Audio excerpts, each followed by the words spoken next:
Hello and welcome to interest.co.nz. I'm Gareth Vaughan with one of our double shot interviews where we interview a CEO or a politician or someone who we think is interesting and want to talk to. And today I've got Jeff Greenslade with me, who's the CEO of Marac, Pine Gould Corporation, and the CEO designate of Combined Building Society, which will be the entity created if the merger between Marac, the Canterbury Building Society and Southern Cross Building Society is approved. Thanks for coming in, Jeff, and welcome to interest.co.nz. Now, look, I guess, first of all, why take this step? Why is this the best path, I guess, primarily from Marac's perspective and PGC's, but also for the two building societies? Well, I think from our perspective at PGC and Marac, we really see the future in the financial services is around having more scale. And more scale gives you more diversity. More diversity means that your risk is better managed and insulated. And so we see that firstly as a necessary response to the current economic realities. But I think the better reason, and the other reason why we're doing it, is that we think it's a really good idea. We think there is an opportunity for the Heartland proposition in the market. We think there will be good demand for what Heartland can offer. And where is that opportunity? What areas? What particular areas? It's with the Heartland, New Zealand, the backbone of this country, New Zealand families, small businesses, and the rural sector. Okay. And initially, obviously, if the various stakeholder groups approve this deal, it'll be a building society. Correct. But you're obviously keen to apply to the Reserve Bank for a banking licence. That's correct, yes. That can be quite a long, drawn-out process. Have you had any feedback from the bank yet? I mean, obviously you haven't applied yet, but have you had any feedback from the bank yet? And are there any particular areas you think are going to be, I guess, more difficult to meet their requirements? There is no prescribed guidelines for becoming a bank, but there's some things which are pretty obvious that you need to have and do, and there are some precedent. Obviously, there's been a few banks have been created over the last few years, so we're conscious of the process that those banks went through. From our part, the things that we're focusing on is first and foremost to get an investment grade rating. We see that as the critical precondition to making an application. Alongside that, we're doing a lot of work internally to bring ourselves up to bank standard in terms of things like compliance, systems, reporting, etc. Okay, and obviously the three companies, or the Marac and the two building societies, have extended Crown Retail Deposit Guarantee until the end of next year. Yep. You've indicated that, assuming that the merger is approved, you'll apply for a bank licence around the middle of next year. So, I mean, do you think it's realistic that you'd be able to get the bank licence before the guarantees expire? We would love to. I can't guarantee anything, and as I said, there's no prescription, and there's very little to go on in terms of what has happened previously in terms of timeframes. So our aim is to get an application started in July. That's our aim. It may take longer or it may take shorter for us to be in a position to make the application. But that's if, like, I'm a great believer, unless you put some milestones in the ground and set some targets, then you don't achieve them. So that's our target, is July, but we are quite flexible if it's sooner or later. So we start the process in July, and then how long it takes thereafter is really a matter for the Reserve Bank, how long post starting the process it takes. I think the independent report on the merger proposal suggests it could take up to 2 years. So, I mean, I guess, is there any concern that if your government guarantee, I mean, obviously the new entity is going to apply for a Crown guarantee as well. Is there any concern that maybe you'll have a period where you have neither the Crown guarantee or the banking licence, and are you comfortable that you'll cope if that does eventuate? That is quite possible. So what are we doing to address that? Firstly is creating the right sort of platform in terms of risk, and a key part of that is getting that investment grade rating. So to put it another way, if we are investment grade rated and not a bank, I still think that's a better position to be in. Being BBB minus is a very high level of risk standards for New Zealand, so we think there is viability for us if we're BBB minus, and then we can go on and to become a bank afterwards. So that might happen after the Crown guarantee period expires. That doesn't concern me. I think what we're doing is the right things in terms of making sure that we are prepared for life after the Crown guarantee. And I guess are you confident that you'll get the approval from the various shareholders, deposit holders, members of the building societies, etc., that you require? Well, you have to ask them that. We have put a lot of work in to disclosing information to them. We've provided them with comprehensive information. We've had an independent report. We weren't required to. We did so of our own volition. Cameron Partners and Northern Partners put together a report, and I think you'll agree it's a very good report and it supports the proposition. And we're spending a lot of time on the road as we speak, getting around throughout New Zealand in a number of locations, talking to our stakeholders and answering their questions and giving them some of the rationale why we think this is a good idea. So far so good. We're getting, the sense I get is strong buy-in. But obviously, we're waiting to see what happens in these votes that take place in the next few weeks. And I mean, if the worst scenario happened and you get knocked back by the investors and members and deposit holders, etc., is there a plan B? And I guess also, if you get knocked back by the Reserve Bank from the banking licence, is there a plan B there? And can you share what those might be with us? Well, if we don't get the votes, we do have contingency plans in place. I'm not able to disclose what they are at the moment. And we will continue on. So, a no vote will be disappointing, and it is a setback, but it's not fatal. We have other plans in place in terms of how we would respond to that. In terms of the Reserve Bank process, again, it's sort of uncharted waters, if I can put it that way. So it's difficult to speculate, how long it will take or what's required. What we do is that we do talk to the Reserve Bank as much as we can. We talk to the rating agency a lot, and we look at our peers in both Australia and New Zealand in terms of the qualitative and quantitative measures that go into being bank-like. And so we know what we've got to do. We're working very hard to achieve those things. So we have a level of confidence that we will get there. We wouldn't be doing this if we didn't have that confidence. In terms of how long it takes, it'll take as long as it takes. As I said, sooner is better, but we have to be patient. All good things are worth waiting for. The Reserve Bank's documentation on the process of applying for a banking licence does note that if someone's knocked back, they can reapply. Yep. So, I mean, would you be prepared to do that if you didn't get? Because I mean, I think from reading it, they, if my memory serves me correctly, they do say they'll tell someone if they reject them why they've rejected them. So if they said, look, no, we don't think you're ready for it, here's a couple of work-ons, would you go away and work on those and reapply? Oh, absolutely, and we will, but we'll cross that bridge. You do what it takes. Exactly, and our strategy is to apply when we have a high level of confidence it will be successful. Okay, and look, I guess one of the big things that we hear about in the banking world these days is funding costs gone up a lot, wholesale funding, and also the banks fighting harder for the domestic retail deposit money. Now, I mean, are you hoping with this deal, if this merger goes through, that your funding costs will come down? And if so, how big of a decrease do you think there could be in those? Yeah, obviously one of the reasons why we're doing this is to create a better risk-reward balance. And if you've got good risk-reward, then you'll see that flowing through in terms of your cost of funds. So clearly, reduced cost of funds is one of our objectives, but we see that happening over a staged period. Firstly, we come together, and that creates, we believe, a better risk profile. Secondly, we hope to achieve investment-grade rating. There's no guarantees, but we hope to achieve that, and that will bring about a further improvement. And then finally, if we achieve our goal of becoming a bank, again, we expect to see that flowing through in terms of our risk profile and therefore our cost of funds. So we certainly are very keen to move towards a lower cost of funds over the process of obtaining the bank licence and beyond.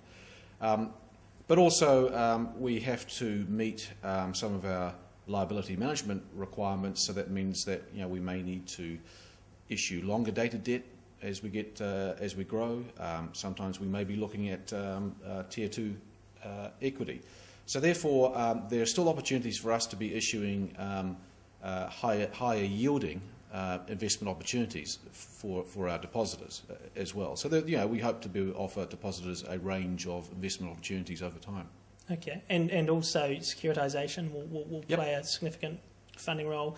We're talking about residential mortgages and vehicles, cars. Yeah, we have in place a securitisation facility in Marac, and we also have one in place for residential mortgages with CBS. So we're very fortunate. We've got very strong support from our providers, Ranger, Westpac of those facilities. So we see that as we've got two product types, motor vehicles and residential mortgages, that really do lend themselves to that kind of funding. Incidentally, motor vehicles in the United States, there's been a boom of securitisations. It's one of the few categories that has been successfully securitised recently, because as you would appreciate, that market has been very difficult for the last few years. So we have got options and opportunities in that area, and that's really helpful because it does give us access to alternative sources of funds and diversifies away some of our funding risk.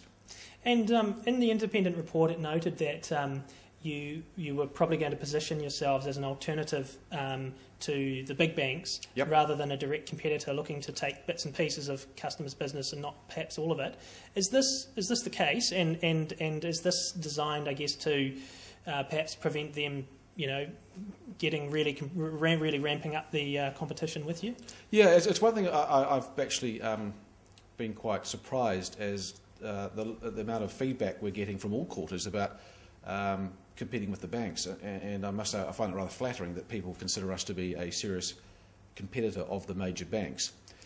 And the reason why I find that flattering and surprising is twofold. One is that we want to be bank-like in terms of compliance and risk and those sorts of things. We don't want to be like the major banks in terms of what they're doing in the marketplace. They're doing a great job. I used to work for them, so I've got no problems with the major banks. I think in varying degrees they provide fantastic products to their clients. But we're not going to be doing that. We're not going to be doing what they're doing. We're going to provide a different sort of service, a more intimate, community-based service around the life cycle of middle New Zealand, heartland New Zealand, which is a slightly different proposition than the major banks are offering. Perhaps more of a sort of building society or trust bank type model? That's right. More of the community-based banks that have links to the local community, are known in their regions, have people on the ground, and that are there for a range of services rather than just one product. Okay. Now, with the combined group, have you come up with your umbrella brand or your name that you're going to call it yet? I know there's been work going on that. You've obviously had this sort of Heartland bank concept, but in terms of an actual name? No, I'd be interested if you've got any suggestions, actually. So we can ask our readers, I'm sure they'll... I'd be very interested to get some feedback, because we've used Heartland as a concept, and in fact I think its origins was simply that was the project name. And it has developed a bit of a momentum of its own, but that, I hasten to add, was unintentional. But we've actually been quite pleased to see that Heartland has been embraced. People like the name, we're getting positive feedback about it, but it wasn't intended as our brand.